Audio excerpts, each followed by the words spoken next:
नमस्कार, मैं देव अलग आप सभी का स्वागत करता हूं IIMT मीडिया के विशेष कार्यक्रम हिस्ट्री ऑफ द डे में। आज के दिन हुई थी भारत पाकिस्तान को विभाजित करने वाली रेड क्लिफ लाइन की घोषणा। 17 अगस्त 1947 को भारत और पाकिस्तान को विभाजित करने वाली रेड क्लिफ लाइन की घोषणा की गई थी। भारत का विभाजन कर सीमा तय करने के लिए सर सिरिल रेडक्लिफ को जिम्मेदारी सौंपी गई थी, इसलिए विभाजन की इस लाइन का नाम उन्हीं के नाम पर रखा गया।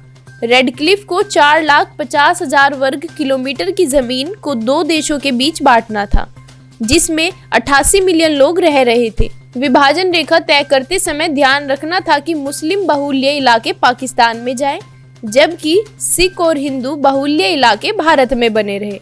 आजादी से पहले भारत का 40% हिस्सा रियासतों के रूप में था, जो ब्रिटिश भारत का हिस्सा नहीं था।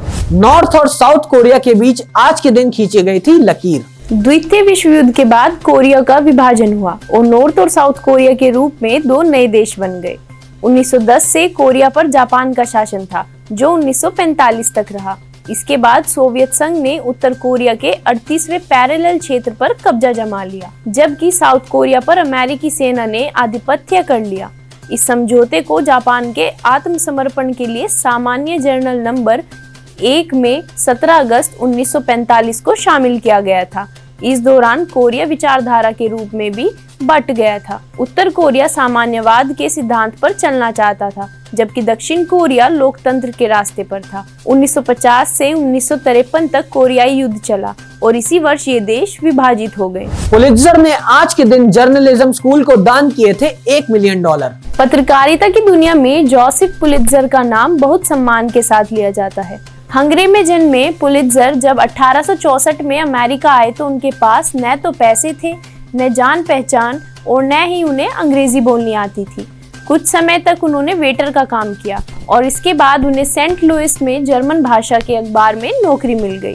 एक साल में वह रिपोर्टर से मैनेजिंग एडिटर बन गए। 1878 में उन्होंने सेंट लुइस पोस्ट डिस्पैच और उसके 5 साल बाद न्यूयॉर्क वर्ल्ड अखबार की शुरुआत की। ये दोनों अखबार शानदार पत्रकारिता के उदाहरण माने गए। इस समय तक पुलित्जर अमेरिका के धनी लोगों में से एक थे। उन्होंने 1903 में कोलंबिया यूनिवर्सिटी को जर्नलिज्म स्कूल के लिए $1 मिलियन दान में दिए थे।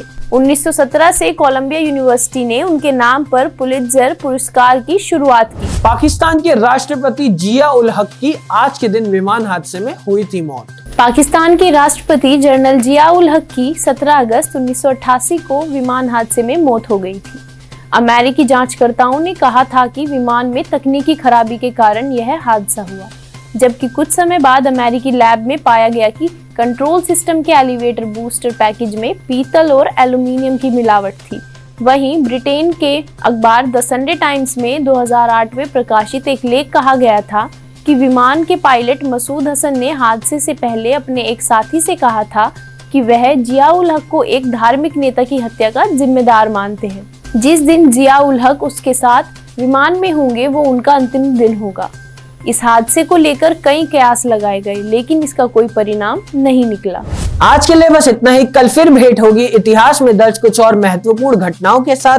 तब तक के लिए देखते रहिए और सब्सक्राइब करिए IIMT मीडिया।